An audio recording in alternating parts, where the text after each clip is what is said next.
यसमा मैले खाने तेल हालिराखेको छु। खाने तेल हालेँ, ठिक छ। अब यसको माथि के हाल्छु, पानी।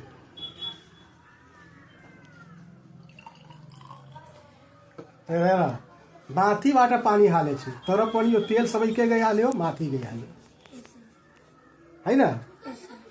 जति मिलाउँदा पनि तेल र पानी मिल्दैन र सबै वाइल पार्टिकल्स जति पनि छ वाइल सब माथि गइहाल्यो, तर थियो तल हैन।